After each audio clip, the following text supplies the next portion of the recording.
ওয়ায়াউমুল বিশাহি মিন তাআজিবি রাব্বিনা ইন্নাহু মিন বালদাতিল কুফরি আনজানি।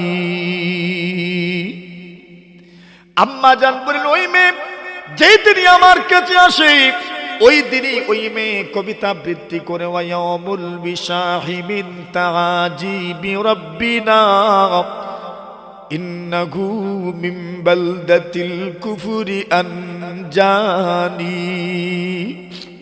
আল্লাহর বান্দি বলেন, হারওয়ালা দিনের ঘটনা, মিন তাআজিবি রাব্বিনা, আমার আল্লাহর এত আশ্চর্যজনক একটা বিষয় আমি দেখেছি। আমি ওই দিন যে আশ্চর্য হয়েছিলাম, ওই দিন যে আমি ইসলামের প্রতি ঝুঁকেছিলাম, ইন্নাহু মিন বালদাতিল কুফরি আনজানি, ওই দিনের ঘটনায় আমার মুড পরিবর্তন করে দিয়েছে। কুফরের সাম্রাজ্য থেকে বের হয়ে আমি ইসলামের সাম্রাজ্যে ঢুকে পড়েছি। সুবহানাল্লাহ। আম্মা জান আয়েশা বলে, আমি তো জানতাম না ঘটনা কি, কিন্তু আমি যেদিনই এদিনই কবিতা এটা পড়ে আমি যে গেলাম, ওইছে কি তোমার, যেদিনই আও ই গানও টান দেও, ই কবিতা তুমি আবৃত্তি করো, বিষয় কি? ওই বিষয় খুলে বললেন যে এমন এমন ঘটনা, আমি এরকম একটা সমস্যার মধ্যে পড়েছিলাম, এরা আমার এত অপবাদ দিছে, যদি আল্লাহ চিলের মাধ্যমে ওই হাতটা নিচে না ফেলতেন তো অপবাদ দিছিল যে দিছিলই, ওইটা তো আর কোনোভাবে খণ্ডানোর কোনো সুযোগ আমার কাছে ছিল না। কিন্তু আমার আল্লাহ এমনভাবে করলেন, হাতটা ঠিক ওই জায়গায় এসে পড়লো যেই জায়গাতে আমাকে নিয়ে এরা বিভিন্নভাবে মানসিক নির্যাতন করছে, আমাকে ওই জায়গাতেই আইসা পড়ছে। সুবহানাল্লাহ। আল্লাহর বান্দি বলে, আমি আর দেরি করলাম না, মুসলমান হয়ে গেলাম। তো আল্লাহর বান্দিকে মসজিদে রাখা হইল। আল্লাহর বান্দি এখানে থাকবাহী পূর্ব মৌলভী ছক জামে মসজিদের উদ্যোগে আয়োজিত আজকের এই দোয়াই জলসার সম্মানিত সভাপতি মুআজ্জাজ মুকাররম হযরত উলামায়ে কেরাম, মুরব্বিয়ান সাহেবান, যুবক ভাইরা, পর্দার আড়ালে অবস্থানরত অত্যন্ত শ্রদ্ধেয়া সম্মানিতা মা ও বোনেরা, আল্লাহ পাক রব্বুল আলামিনের অসংখ্য অগণিত শুকরিয়া আদায় করছি, যিনি আজকের এই মহতি মাহফিলে আপনাকে আমাকে চলমান এই সময়ে উপস্থিত থাকার তৌফিক দান করেছেন। এজন্য আমরা শুকরিয়া আদায় করছি, আলহামদুলিল্লাহ। এদিকে যদি কিছু বিছানো যেত তাহলে ওনারা সামনে আসতে পারতেন, তো বিছানোর তো কোনো সুযোগ আছে কিনা জানি না, নতুবা না গরম থাকলেও তো কষ্ট, নিচে বসা তো এক কষ্ট আছে। আমার মনে হয় আমরা যারা আগুই গেলে আপনারা এইদিকে আইবেন, আর তো আমি তো চাইতাম পারি না আপনারা দিকে আইবেন, যারা মুরব্বী আপনারা আগুই যান। মাশাআল্লাহ মাশাআল্লাহ। আর যায় নামাজ যা আছে এটা পিছনে পিছাইলে আমরা বইতাম পারবো ইনশাল্লাহ পিছনে। আল্লাহ রাব্বুল আলামিনের বড় মেহেরবানি যে আমাদের এই প্রিয় স্থানে, আল্লাহর ঘর মসজিদ তো এমনিতেই সবচেয়ে উত্তম জায়গা, আর আমাদেরও বড় এক প্রিয় জায়গা এটা। এই মসজিদ আমাদের, এই এলাকা আমাদের অত্যন্ত প্রিয়, অত্যন্ত মহব্বতের এলাকার লোকজন আমাদের বড় মহব্বতের। আল্লাহ পাক এই সুন্দর পরিসরে আল্লাহর ঘর মসজিদে আল্লাহ আমাদেরকে আসার তৌফিক দান করেছেন, এজন্য আমরা শুকরিয়া আদায় করি, আলহামদুলিল্লাহ। উলামায়ে কেরাম বড় গুরুত্বপূর্ণ আলোচনা আপনাদের সামনে পেশ করেছেন। মোটামুটি জরুরি আলোচনা যা হওয়ার হয়ে গেছে। মসজিদ আল্লাহর ঘর, আল্লাহর সাথে যেই ঘরের সম্বন্ধ, যেই ঘরের সম্পর্ক, ওই ঘরের নাম ওই মসজিদ, আল্লাহর ঘর, বাইতুল্লাহ। এই শব্দের মধ্যে এক ধরনের ভাব আছে, আল্লাহর ঘর। আরবিতে তো এর মজা আরো বেশি, বাইতুল্লাহ। এমনি নাম যেটা আমরা উচ্চারণ করি ওইটা বারিক হয়, কিন্তু আল্লাহ শব্দের নাম বড় মোটা হয়। আল্লাহ শব্দের নাম খুব বড়। রব্বিল আলামিন নাম ছোট, আর আল্লাহ বড়, দুইটাই নাম। আলামিন শুনেন তুই হুজুরে তিলাওয়াত করেন, আলামিন ছোট বারিক, আর আল্লাহ লিখতেও তো নাম লাগে, ওইটা কি পুর মুঠা, আল্লাহ। আলামিন কেউ বলেন, আলামিন ছোট, আর আল্লাহ পুর করে। এর মধ্যে এক মজা আছে। আল্লাহ মহান, আল্লাহ বড়, ওনার নামটাও বড়। ওনার নামে যে অক্ষর, এই অক্ষরটা উচ্চারণ করতেও বড়, পুর করে আমরা পড়ি আল্লাহ। তো বাইতুল্লাহ আল্লাহর ঘর, এই শব্দের মধ্যে আলাদা তাজিম আছে। আল্লাহ রাব্বুল আলামিন বলেন, ইব্রাহিম এবং ইসমাইল দুজন যখন আল্লাহর ঘর এর খুঁটি, স্তম্ভ, দেয়াল নির্মাণ করলেন, নির্মাণ করেছেন দুজনেই, ইব্রাহিম নবী এবং ইসমাইল দুজন। কিন্তু বর্ণনা করার ক্ষেত্রে আল্লাহ দুজনে বানাইছেন এই কথা বলেন নাই। আল্লাহ বলছেন, ইব্রাহিম যেই দিন আল্লাহর ঘরের দেয়াল সমুন্নত করেছিলেন এবং ইসমাইল, একসাথে বলেন নাই। কেন? বড় কাজ, যেখানে এই কাজ আঞ্জাম দিতে গিয়ে ছোট বড় অনেকেই ছিলেন। এই কাজ কে করেছেন? এই কথা বলার সময় আল্লাহ তাআলার বাতানু তরিকার পদ্ধতি হইল, বড় যিনি আছেন ওনার দিকে সম্বন্ধ করে দেয়া। গড় বড় বানাইছেন, কে বানাইছেন? বড় জনে। আপনিও ঘর বানাইছেন, আপনার আব্বাও ঘর বানাইছেন, দুজনের টাকা লাগছে। এখন ঘর কে বানাইছেন? কইতেন আব্বাই বানাইছেন। কে বানাইছেন? এটা আদব। আমরা বড়রা ছোটরা সবাই মিলে আল্লাহর ঘর বানাইছি, কিন্তু যখন আমরা বলবো আমরা মসজিদ বানিয়েছি, আমরা তখন বলবো আমাদের মুরব্বীরা মসজিদ বানিয়েছে। কারা বানিয়েছে? আমাদের মুরব্বীরা। বড়দের দিকে কাজের সম্পদ।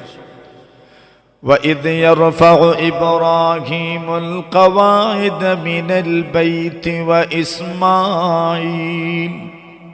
মুফতি শফি রহমাতুল্লাহ আলাইহি উনি বলেন, এখানে আল্লাহ এইভাবে বর্ণনা করলেন।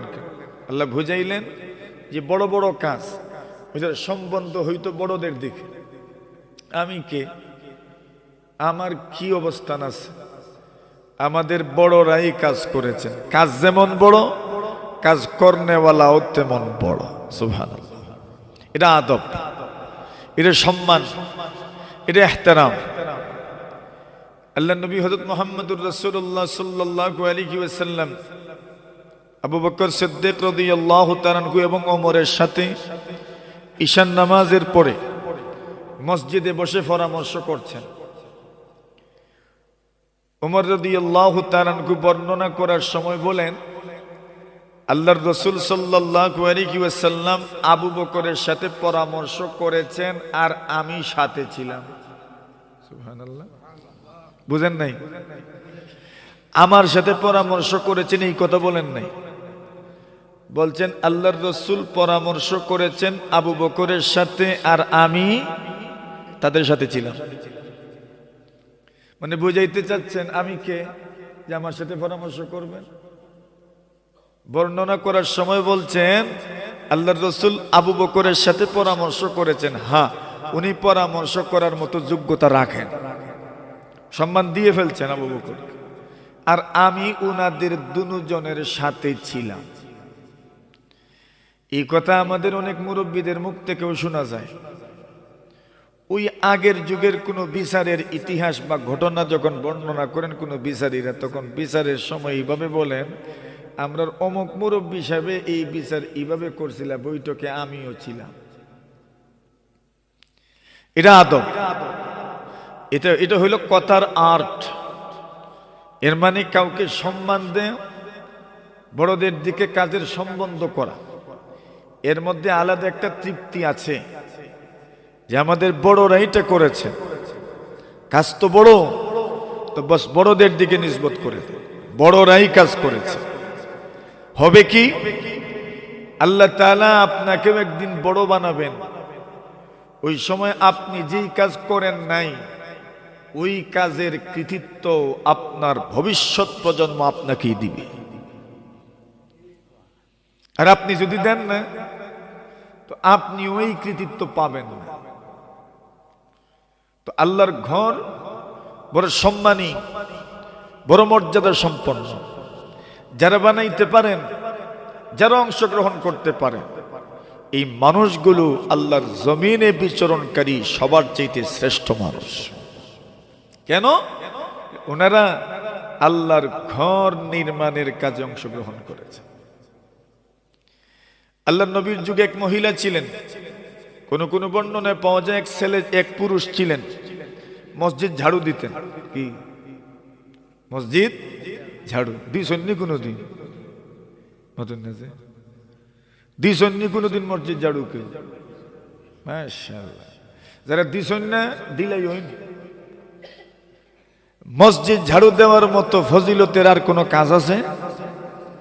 আল্লাহর ঘর আপনি পরিষ্কার করেছেন, কিয়ামতের দিন যদি বড় মুখ করে বলতে পারেন আল্লাহ আপনার ঘর পরিষ্কার করছে, এর চেয়ে বড় আর কি আছে বলেন? আপনার ঘর আমি পরিষ্কার করেছি, সুবহানাল্লাহ বলেন। কত বড় কাজ, আপনার ঘর আমি পরিষ্কার করেছি। আপনি দুনিয়ার কোন মানুষের ঘর পরিষ্কার করে দেখেন, একটু ঝাড়ু দিয়ে দিয়েন, আল্লাহর বান্দা খুশি হয়ে যাবে। যাচ্ছে সে আমার তো কিছুই হয় না, কিন্তু আমার ঘর পরিষ্কার করছে যে, কত খুশি হবে। আর এটা কার ঘর? আল্লাহ খুশি হইতে না কেন? বলে আমার বান্দা আমার ঘর পরিষ্কার করছে। মাঝে মধ্যে ঝাড়ু হাতে নিয়েন আর একটু ঝাড়ু দিয়েন, আলিয়ে তো বিটবই, আলি তো বিটি দিবই। আলী রেখেও ইমাম সাহেব আর মসজিদ সাহেব ফারবা বিরত রাখতে। তো আয়া যদি চৌকো বাজি যায়, সানচরাও বিটে, তো ঝাড়ু দিয়ে দিয়েন।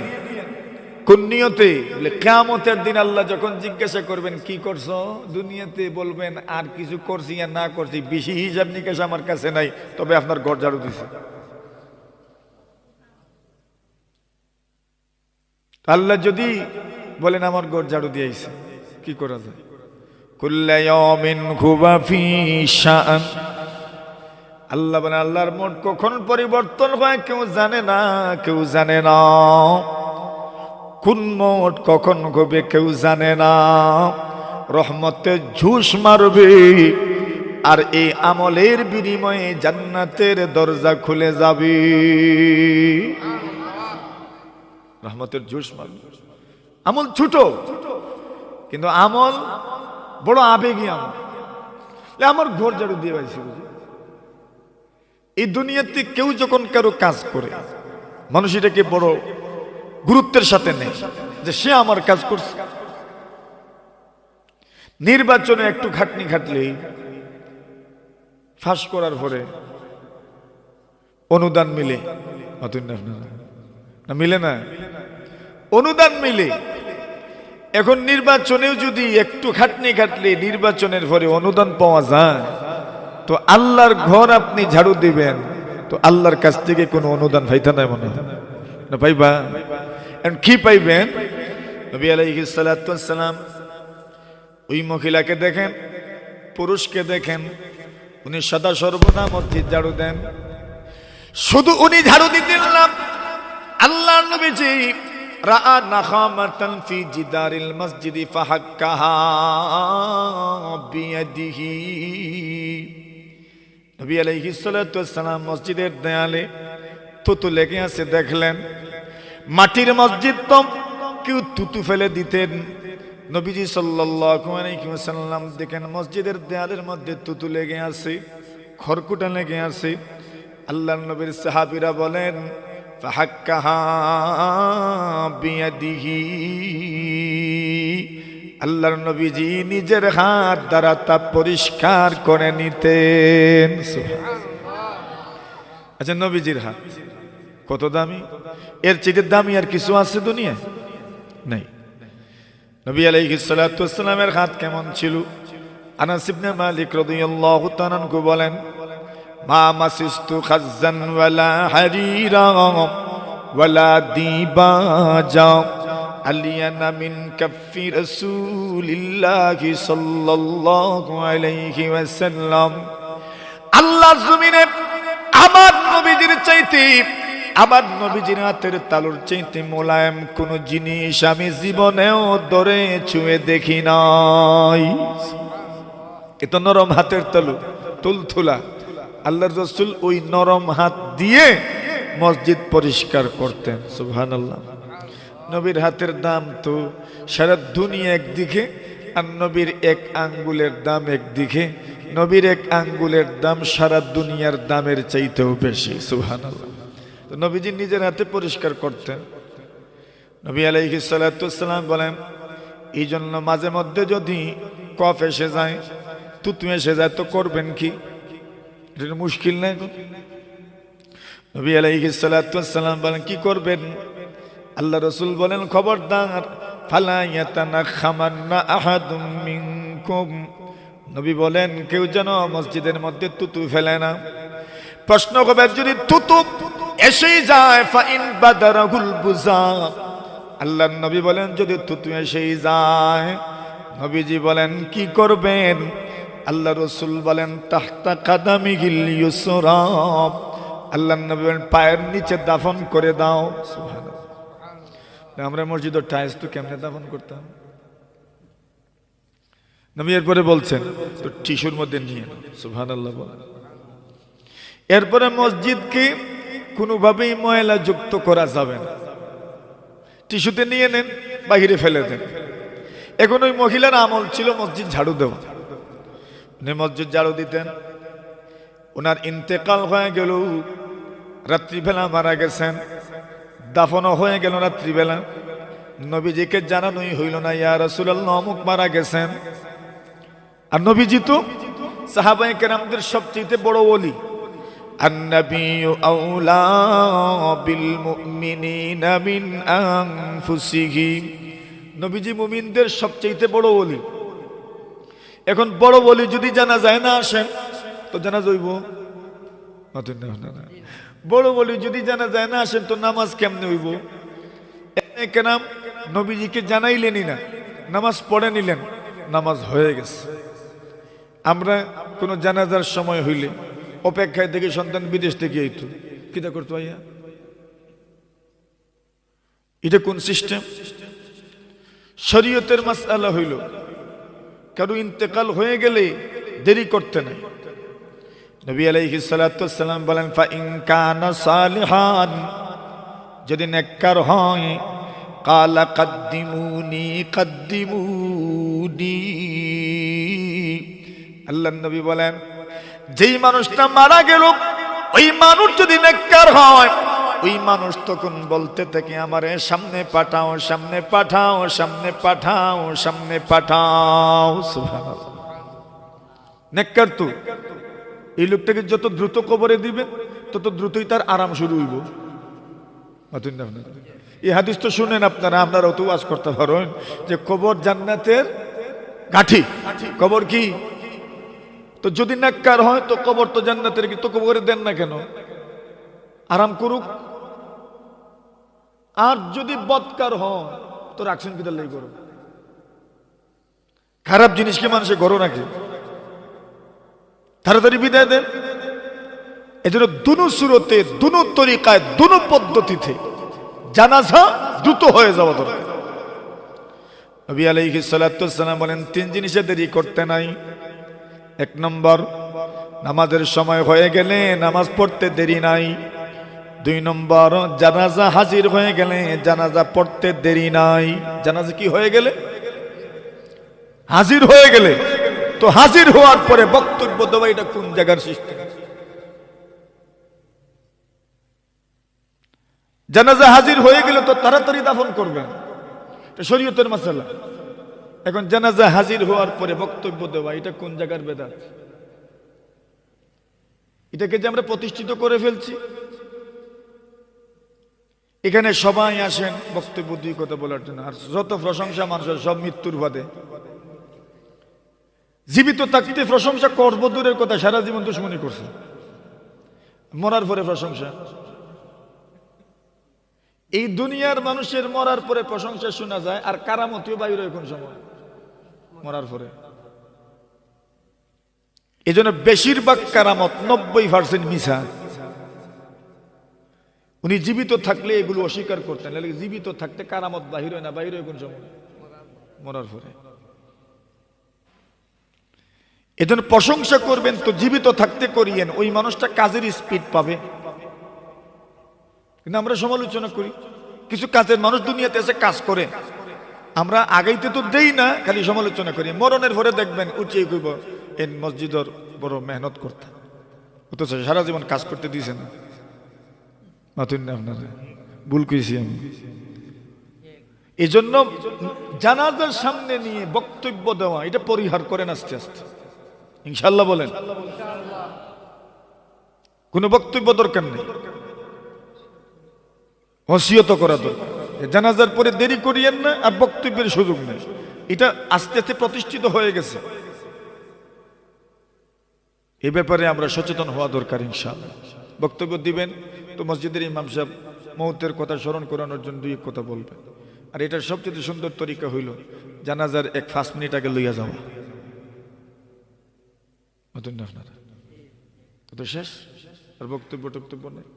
এখানে বক্তব্য দিলে আমরা সব জান্নাতে দিলেই মুতান। খেয়াল রাখুন এটা ইনশাআল্লাহ। আল্লাহ আল জানাজাতু ইযা হাদারাত, জানাজা যদি হাজির হয়ে যায় আর দেরি করতে নেই। 3 নম্বর বলছেন, অবিবাহিত কোন নারী, এতে ওনার বিয়ে হয় নাই মোটেই, অথবা বিয়ে হয়ে গেছে বিধবা, অথবা উনি তালাক প্রাপ্তা, তো ওনার জন্য যদি উত্তম কোনো রিশতা, সম্বন্ধ, কোনো আলাপ, আমরার ভাষা এটা কোনো আলাপ যদি আইয় উত্তম, তো সাথে সাথে কি দেওয়া? বিয়া দেওয়া। সাথে সাথে কি দেওয়া? দেরি করতে নেই। এই 3 জিনিসে কি নাই? দেরি নাই। দেখেন কত সুন্দর কথা। এই 3 জিনিসে দেরি নাই। নামাজেও দেরি নাই, দেরি হইলে কাজা হয়, কাজা হইলে গুনাহ হয়। তো জানাজাও দেরি নাই, দেরি হইলে ক্ষতি আছে। তো নারীদেরকেও বিয়ের উত্তম সম্বন্ধ মিলে গেলে তাড়াতাড়ি বিয়ে দেওয়া, না দিলে ক্ষতি আছে। এখন ওনারা দাফন করে ফেললেন রাত্রেই, আল্লাহ রসুলকে জানাইলেনই না। 1 দিন 2 দিন 3 দিন যাওয়ার পরে, আচ্ছা আপনার আমরা মসজিদে যদি কেউ সব সময় আসে না, কোনোদিন যদি মিস হয় তাহলে আমরা জিগাইতাম না, বলি খালা মিয়া গেলা কই রে বা, আনে ঠাকুর ভাই সাহেব, আনে বড় মিয়া, মানে যেভাবেই বলি আমরা জিজ্ঞাসা করবো তান গেলা কই।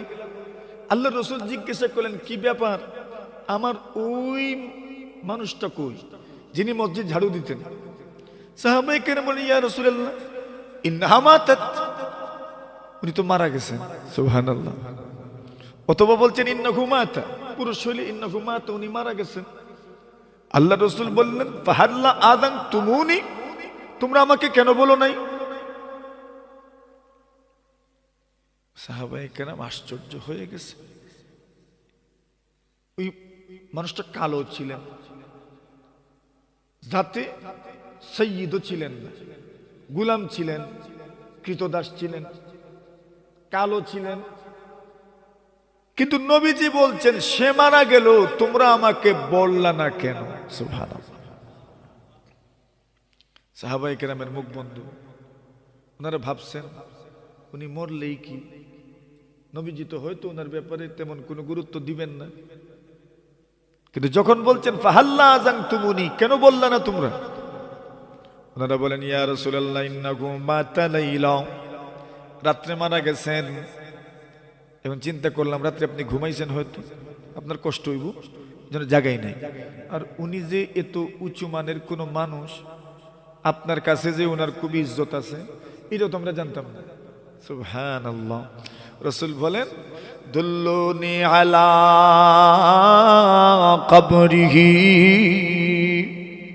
আল্লাহর নবীজি বলেন ঠিক আছে তোমরা আমাকেও ভালো নাই দাফন করে ফেলেছ, এইবার তাকে কোন জায়গায় কবর দিয়েছ, কবরটা আমাকে দেখাও। আল্লাহ নবী জির সাহাবায়ে কেরাম ওনার কবর দেখাইলেন, কবরে নিয়ে গেলেন। ফাকামা আলা কবরিহি ওয়া সাল্লাম, আল্লাহ নবী তার কবরের পাশে গিয়া আল্লাহর পয়গম্বর দোয়া এবং মোনাজাত করেছেন। কি গুণ ছিল উনার? মসজিদ ঝাড়ু দিতেন। মুহাদ্দিসিনে কেরাম বলেন কেন এরকম করলেন? আল্লাহ রসুল এই জন্য করেছেন ইজলালান লিসানিহি, তার ওই আমলকে বড় করে দেখানোর জন্য।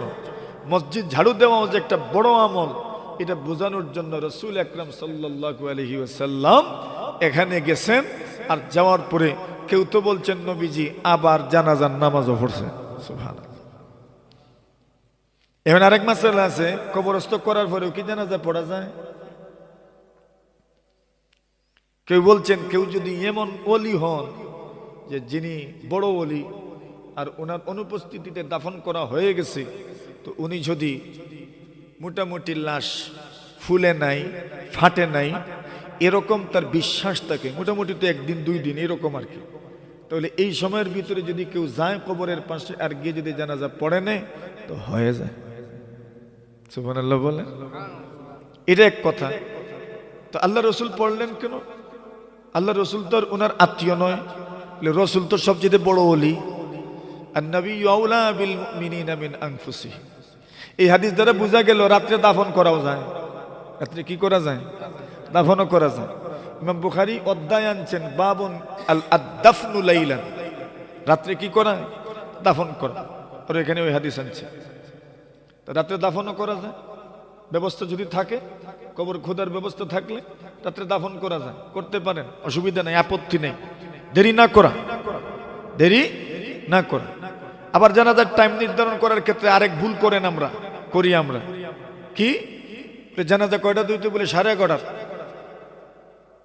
এখন শীতের দিন মকরু ওয়াক্তই তো চলে আসে 11:45। 11:55 মকরু ওয়াক্তই চলে আসে, যেই ওক্তে নামাজ পড়া হারাম, সূর্য ঢলার সময় চলে আসে। আমরা অনেকেই ব্যাপারটাও খেয়াল করি না। ধড়ুম ধাক্কা 11:30, ধড়ুম ধাক্কা 12টা, না না, এই ব্যাপারেও খেয়াল রাখা দরকার। হয় 10টায় পড়ে নেবেন, আর না হয় জোহরের নামাজের পর পর। এখন কেউ জানাজার টাইম দিয়ে দিলেন 2:30টায়, মানে 3টায়। এখন যারা এই মসজিদের নামাজ পড়ছেন এরা কিতা করতো? যাইতো না, থাকতো। এরা বড় বিপদে পড়ে, যাইতেও পারে না, থাকতেও পারে না। তো একটা সুন্দর টাইম দেওয়ার দরকার জানাজা পড়ার জন্য। আপনি দিয়ে দিলেন 2:30টা, কেন? বলে বাহিরের লোকজন আসবে যে, তো আসুক না, এখানে এসে নামাজ পড়ুক না, অন্যটা অসুবিধা কি?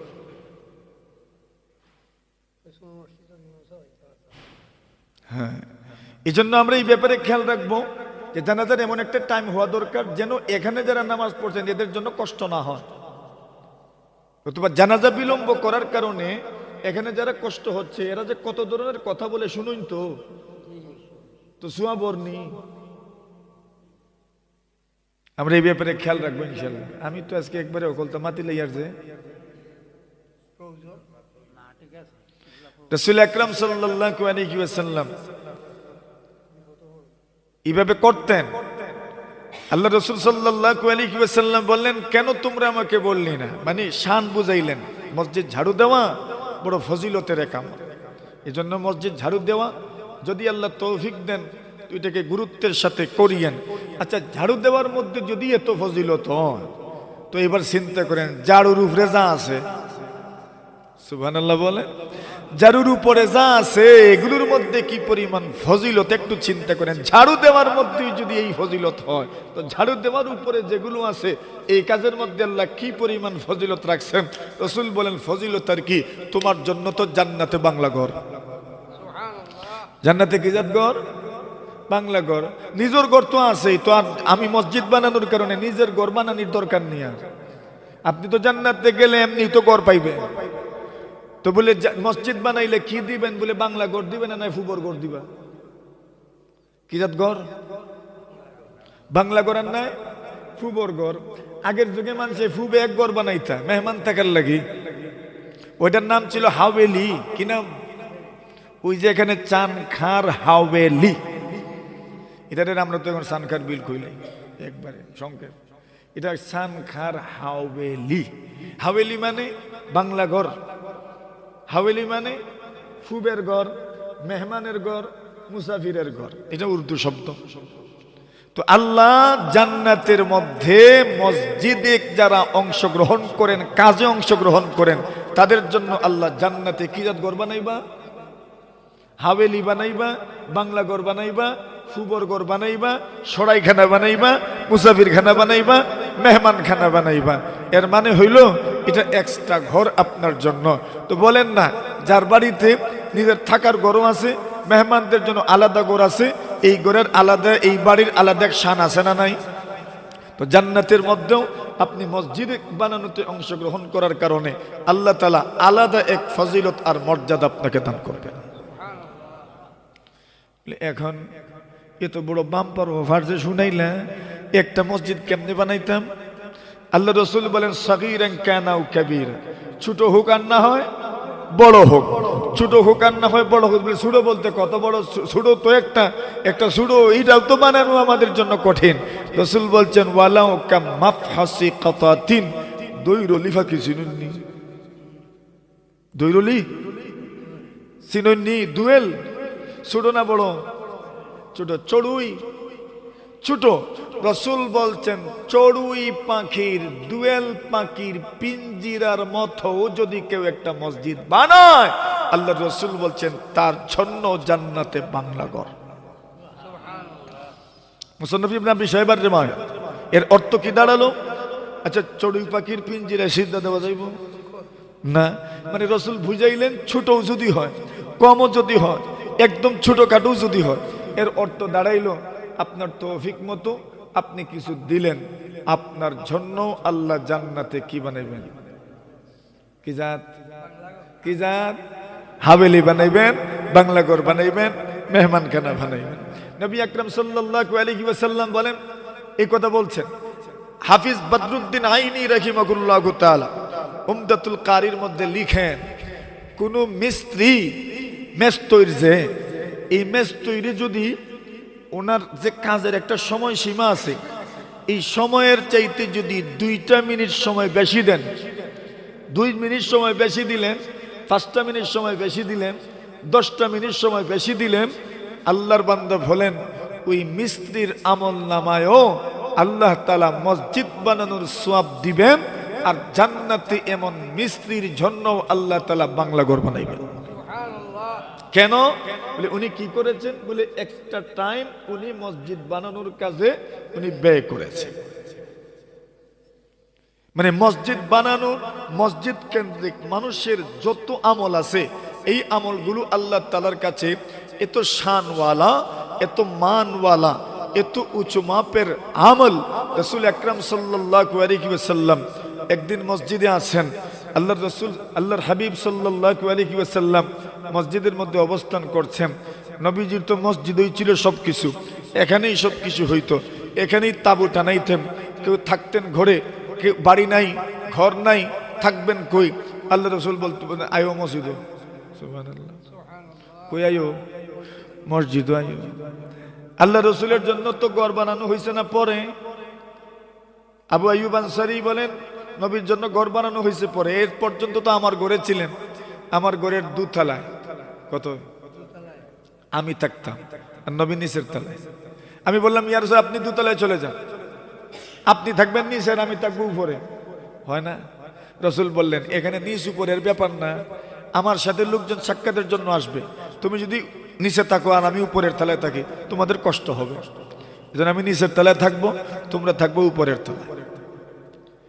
আল্লাহ রসুল অনেকের আপনার চিকিৎসাও হইতো মসজিদে, সুবহানাল্লাহ বলে। অনেকের চিকিৎসাও কি হইতো? মসজিদ হইতো। সাদ ইবনে মুআয রাদিয়াল্লাহু তাআলা যুদ্ধের মধ্যে এখানে যে বড় রোগ আছে, এই রোগের মধ্যে এমন ভাবে তীর লেগেছে, একটা রোগ বুঝি আছে এই আখাল বলে বা আফজাল বলে আরবিতে। এই রোগে তীর লাগলে বা ফেটে গেলে পুরো শরীরের রক্ত বের হয়ে যায়। আল্লাহ তাআলা কি কানেকশন দেখেছেন, সুবহানাল্লাহি ওয়া বিহামদিহি। কত লাইন যে আছে, এক মেস্তর 5 ফিটারের কাজ যারা করেন এরা কত দিকে যে লইয়া যায় লাইন, সুবহানাল্লাহি ওয়া বিহামদিহি। ইউনিয়ন লাগাইয়া এদিকে একটা এদিকে একটা এদিকে একটা। আমরা শরীরে ইউনিয়নের অভাব, সুবহানাল্লাহ বলেন, তীর অভাব, কিছুর অভাব না। আল্লাহ এমন ভাবে লাগাই রাখছেন, এখান থেকে এখানে, এখান থেকে এখানে, এখান থেকে এখানে, এখান থেকে এখানে। এমন কিছু রোগ আছে ওই রোগগুলোর কানেকশন সবার সাথে, ওইটা যদি ফেটে যায় কেটে যায় তাহলে ট্যাঙ্কির পানি একটুও থাকে না, আছে না নাই? বলছেন এমন রোগে লাগছে তীর, রোগ ফেটে গেছে। আল্লাহ রসুল বললেন ঠিক আছে সাদ ইবনে মুআযের জন্য একটা তাবু বানাও, আর ওই তাবু বানায়া মসজিদের মধ্যে রাখো। ওনাকে মসজিদের মধ্যে রাখা হয়েছে তাবু বানায়া। রাসূলুল্লাহ দূরে গিয়ে ওনাকে দেখশন করতে পারবেন না, কাছে রাখলেন চিকিৎসা যেন পরিপূর্ণভাবে হয়। রাসূল মসজিদের মধ্যে তাবু বানায় রাখছেন। ইমাম বুখারী বাব নিয়ে আসছেন, বাবুনাল খাইমাতু ফিল মসজিদ।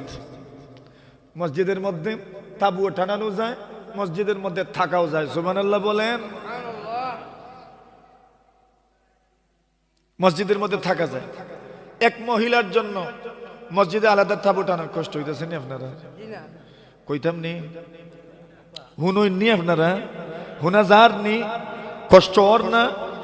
এক মহিলা আসলা, আল্লাহর এক বান্দি আয়েশা সিদ্দিকা রাদিয়াল্লাহু তাআলাকে বলেন তার জন্য আল্লাহর রাসূলের মসজিদে একটা তাবু টানানো হইল। এই মহিলার একটা ঘটনা আছে। ঘটনা হলো আল্লাহর বান্দি এক বড় ঘরে থাকতো। প্রথমে ছিল বান্দি, পরে ওরা আজাদ করে দিছে, স্বাধীন হয়ে গেছে। এখন এরপরে মহব্বতের কারণে এই পরিবারওয়ালাও তারে ছাড়ে না, আর সেও ছেড়ে যায় না। একদিন এই ঘরের কোনো অনুষ্ঠানে এই ঘরের ছোট্ট একটা মেয়ে সুন্দর করে অলংকার আদি পরিধান করেছে, আর কোনো একটা অলংকার গুম হয়ে গেছে। দেখিও বিয়ার বাড়িতে অথবা অন্য কোনো যে কোনো অনুষ্ঠানে কোনো অলংকার আদি গায়েব হইলে ফয়লাই সন্দেহ হয় খাজের মেয়ে না কাজের ছেলে, এদের উপর প্রথম সন্দেহ। আল্লাহর বান্দি বলেন এই হারটা নিয়ে গেছে চিলে, বুখারী শরীফের রিওয়ায়াত, হার চিলে নিয়ে গেছে। চিল মনে করেছে গুস্ত মনে হয়, ফাখাতাফাতহু, আর ওই চিল ঝাপটা দিয়ে এই হারটা নিয়ে গেছে। এখন এরা হার পায় না, মেয়ে কান্না শুরু করছে, কই গেল আমার হার। মেয়েরা তো এরা দুনিয়া একদিকে আর হার একদিকে। আল্লাহ বলছেন আরে এরা তো লালিত পালিত হই ওই জেওরাতের মধ্যে, এই জন্য এদের সোনার প্রতি যে পরিমাণ আগ্রহ, সারা দুনিয়াও যদি আপনি দিলেন আর সোনা দেন না, দিছেন না কিছু, ঠিক না বেটি? সোনার প্রতি এদের বড় আগ্রহ, এরা সোনাকে পছন্দ করে, এদের জীবনটাই জেওরাতের মধ্যে। তো সোনা বড় পছন্দ করেন ওনারা। আম্মা জান আয়েশা সিদ্দিকা রাদিয়াল্লাহু তাআলার সাথে ঘটনা যে ঘটছে মনে আসেনি আপনাদের? অপবাদের ঘটনা। ইটার পিছনেও হার, কি গয়না, এই ঘটনার পিছনেও হার গয়নার ঘটনা। তা উনি যে হার নিয়ে গেছেন এটাও খরচ করিয়া লিয়ে গেছে। সুবহানাল্লাহ। আমরা দেশের মহিলায় যেভাবে যাওয়ার সময় কোন বুয়াই তোমার হার গেছে দেও রো ঘমারে, আনে সেন গেছে দেও, আনে বাবি তোমার গেছে দেও। এইভাবে উনি নিয়ে গেছেন ওনার বোনেরটা আসমা রাদিয়াল্লাহু তাআলা আনহা।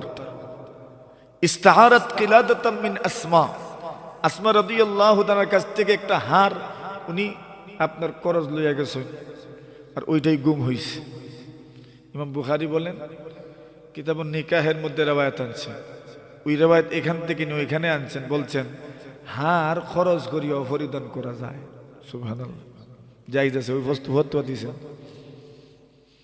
এখন উনি হার পেলেন না খুঁজে, ওইটা খুঁজ করতে করতে করতে করতে করতে করতে করতে করতে এখন দেখেন পান না, গুম হয়ে গেছে। ওইদিকে ঘটনা যা ঘটার ঘটলো, আমরা ওই দিকে যাই না। এখন এই মহিলা, এই মেয়ে, এরা বলে তুমি হার নিস। আল্লাহর বান্দি বলেন আল্লাহর কসম আমি নেই নাই। এরা বলে তুমি অবশ্যই হার বের করে দিবে, আর না হয় আমরা জোরদার তল্লাশি নিব। আল্লাহর বান্দি বলে এরা তল্লাশি করতে করতে করতে করতে করতে এমন কোন জায়গা রাখছে না আমার শরীরে যেই জায়গার তল্লাশি নেয় নাই।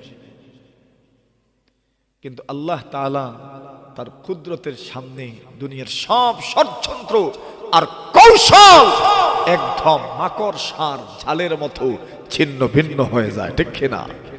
আল্লাহর কৌশলই তো সবার উপরে। ওয়া মাকারু ওয়া মাকারাল্লাহ, আল্লাহ বলেন মানুষ ষড়যন্ত্র করে, আল্লাহ ষড়যন্ত্রের জবাব দেন। সুবহানাল্লাহ। মানুষ ষড়যন্ত্র করে, ষড়যন্ত্রের জবাব কে দেন? আল্লাহ দেন।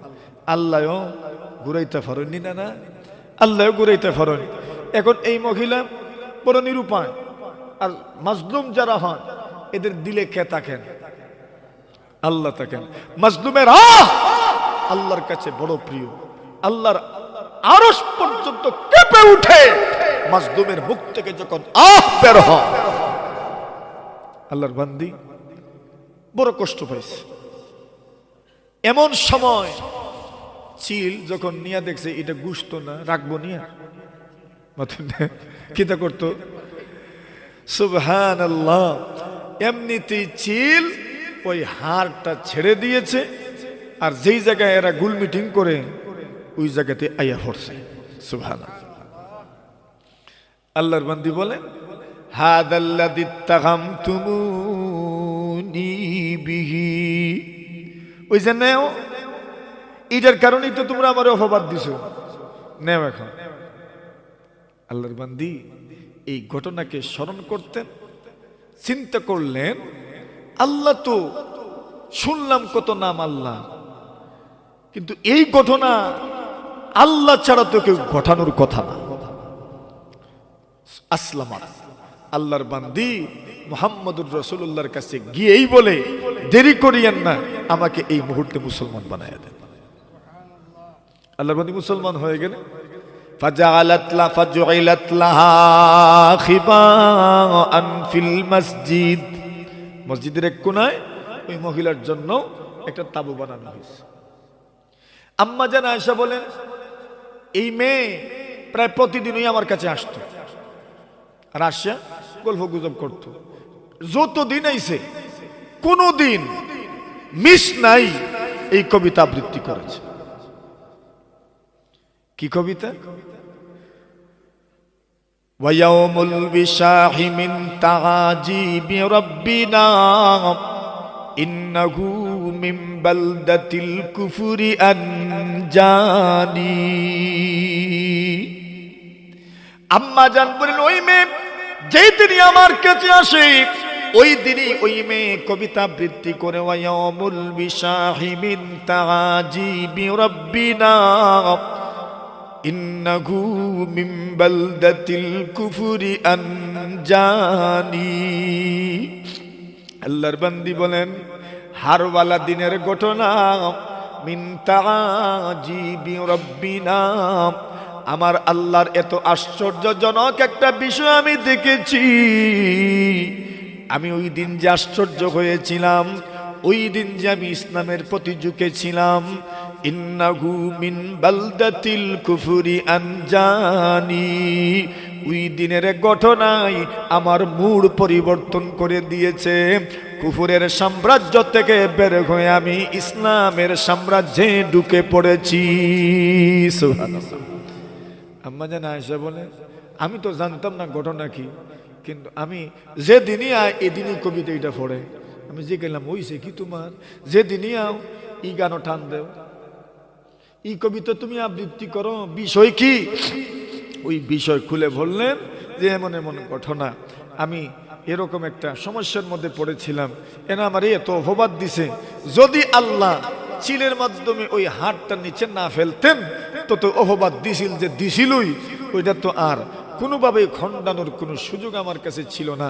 কিন্তু আমার আল্লাহ এমনভাবে করলেন, হাতটা ঠিক ওই জায়গায় এসে পড়লো যেই জায়গাতে আমাকে নিয়ে এরা বিভিন্নভাবে মানসিক নির্যাতন করছে, আমাকে ওই জায়গাতেই আইসা পড়ছে। সুবহানাল্লাহ। আল্লাহর বান্দি বলে, আমি আর দেরি করলাম না, মুসলমান হয়ে গেলাম। তো আল্লাহর বান্দিকে মসজিদে রাখা হইল, আল্লাহর বান্দি এখানে থাকলেন। আল্লাহর বান্দি মারিয়াম আলাইহাস সালাতু ওয়াস সালাম রাদিয়াল্লাহু তাআলা আনহা, উনার মান্নত করেছিলেন, আমার গর্ভে যে সন্তান আছে ওই সন্তানকে আল্লাহর রাস্তার জন্য মান্নত করলাম। কার রাস্তার জন্য? আল্লাহর রাস্তার জন্য মান্নত করলাম। এখন থাকবেন কই? আল্লাহর রাস্তার জন্য মান্নত তো। এখন জাকারিয়া উনি হইলেন মসজিদের ইমাম সাহেব, মসজিদের ইমাম সাহেব। আর জাকারিয়া স্ত্রী মরিয়মর মই, মরিয়মের কি মই, মা তো নাই, মইয়ের কাছে দিয়ে দেন। মা তো রাখবেন না, আল্লাহর রাস্তায় দিয়ে দিবেন, তো মইয়ের কাছে দেন। এখন মইয়ের কাছে দিছেন, মই লালন পালন করবেন। এখন থাকবেন কই? বলে মসজিদে আকসায়। সুবহানাল্লাহ। আলাদা ঘর আছে, মসজিদে আকসায় থাকেন। আল্লাহ এমন শরীরে বৃদ্ধি করলেন, প্রতিদিন 1 বছরের সমান বাড়তে থাকলেন।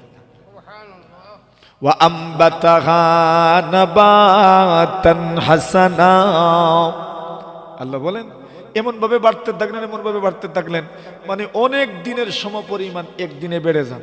বাড়তে বাড়তে একটা পর্যায়ে গেলেন, মসজিদেই তো। কোন জায়গায়? মসজিদে। এখন মসজিদে যারা কাজ করেন তাদের ফজিলত কি? আম্মার ইবনে ইয়াসির বলেন, কষ্ট হননি আপনারা?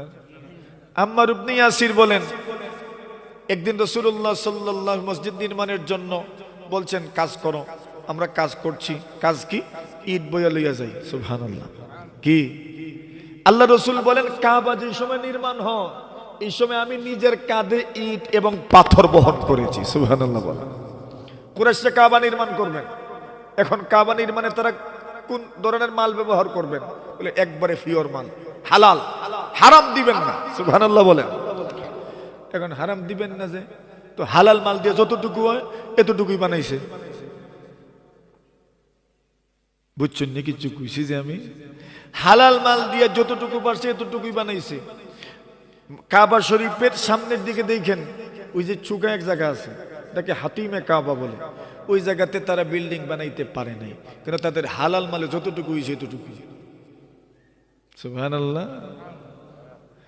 আল্লাহর রাসূল বললেন, আয়েশা, লাউলা কওমুকি হাদিসু আহাদিম বিল কুফর লানাকাদতুল কাবাতা ওয়া বানাইতু আলা বিনাই ইব্রাহিম।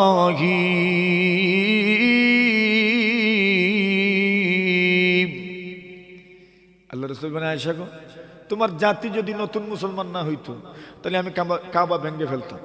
আর কাবা ভেঙে ইব্রাহিম নবী যেই স্ট্রাকচার দিয়ে বানিয়েছিলেন ওই স্ট্রাকচারে আমি বানাইতাম। কিন্তু তোমার কম, মানে আমার কম, নতুন নতুন মুসলমান হয়েছে, এটা উঠছে কইব মোহাম্মদ দেখছো নি কিতা করছে, কাবা ভাঙিয়েছে। ওই বলেন কাবা ভাঙবো না। কিন্তু এরপরে আব্দুল্লাহ ইবনে জুবাইর রাদিয়াল্লাহু তাআলা ইয়াজিদের সময়, ইয়াজিদের খেলাফত পুরা আরব জুড়ে, আর শুধু মক্কাতুল মুকাররমা আব্দুল্লাহ ইবনে জুবাইরের খেলাফত। মক্কার মানুষ ওনার হাতে বায়াত নিয়েছে, আর মক্কাতুল মুকাররমায় হযরত আব্দুল্লাহ ইবনে জুবাইর নবীজি যেইভাবে কাবা বানাইতে চেয়েছিলেন এইভাবেই বানাইছেন। সুবহানাল্লাহ। হাজ্জাজ বিন ইউসুফ আইসা ইয়াজিদের পক্ষ থেকে হাজ্জাজ বিন ইউসুফের শাসন আমলে আবার ওইটা ভেঙে ফেলছে, আর ভাঙ্গিয়া বাস আগে যেভাবে কুরাইশরা বানাইছে এই পর্যায়ে নিয়ে আসছে, যাতে আব্দুল্লাহ ইবনে জুবাইরের কোনো স্মৃতি না থাকে। খলিফা হারুন রশিদের জামানা আসলো, উনি চাইলেন রসুল যেভাবে বানাইতে চাইছেন এইভাবে বানাইবেন। ইমাম মালিক ফতোয়া দিলেন আল্লাহর ঘর খানায় কাবায় আর কোনো ধরনের নির্মাণ কাজ চলবে না। সুবহানাল্লাহ বলে ওই ফতোয়ায় বন্ধ হইছে। নতুবা যেই শাসক আসতো নতুন করে বানানোর চেষ্টা করত, আল্লাহর ঘরটাকে খেলনার বিষয় বানায় ফেলত। উনি ফতোয়া দিচ্ছেন, সবাই ফতোয়া মেনে নিয়েছে, আর কোনো ধরনের এখানে সংস্কার কাজ করা যাবে না, যতটুকু আছে এতটুকুই, হ্যাঁ বাস সুন্দর করা যেতে পারে, এটা অন্য বিষয়। কথায় তো কত লম্বা হয়ে যাইতেছে, এত লম্বা কত বলার দরকার নাই, কষ্ট হইতেছে আপনারা। আচ্ছা, রাসূল আকরাম সাল্লাল্লাহু আলাইহি সাল্লাম আল্লাহর ঘর নির্মাণ করেছেন, আল্লাহর ঘর নির্মাণের সওয়াব ফজিলত আল্লাহর নবীজির মসজিদ, মসজিদে নববী নবীজি বানাইছেন। এখন নবীজি যখন কাবা বানাইবেন অংশগ্রহণ করছেন, নবীজির বয়স তেমন ছিল না, আব্বাস 2 বছরের বড়, নবীজি 2 বছরের ছোট। এখন গায়ে তো কোনো কাপড় নাই, কারণ ফাত্তর কঞ্চাই খালি খান দলুয়া যায়নি। আমরা আগে মানুষে মাটি কাটতাম, মাটাত কিতা দিতা বিড়া, আর খান দিনিলে কিতা দেন না না না না তেনাউনা দেন, আর না খের ঠের দেন, গামছা টামছা দেন। এখন পাত্তন নিবেন, কি দিয়ে নিবেন? গায়ে তো কাপড় নাই। ওনাদের যুগে তো এক কাপড়ই বাস, ইম্মা কিসাউন ও ইম্মা রিদাউন, হয়তো উপরের চাদর আর নাই লুঙ্গি, আর তো নাই। এখন আব্বাস বলেন এক কাজ করেন, লুঙ্গি খুলালেন, আর লুঙ্গি খুলিয়া কাঁধে দিয়ে দেন। রাসূলুল্লাহ চিন্তা করলেন কি করতাম। আব্বাস রাদিয়াল্লাহু তাআলা বলছেন খুলে ফেলো। উনি খুলতেছেন, সাথে সাথেই আল্লাহর রাসূল বেহুশ হয়ে গেছে। সুবহানাল্লাহ। সতর খুলে নাই, বেহুশ হয়ে গেছেন। সতর খুলবেন আর বেহুশ হয়ে গেছে।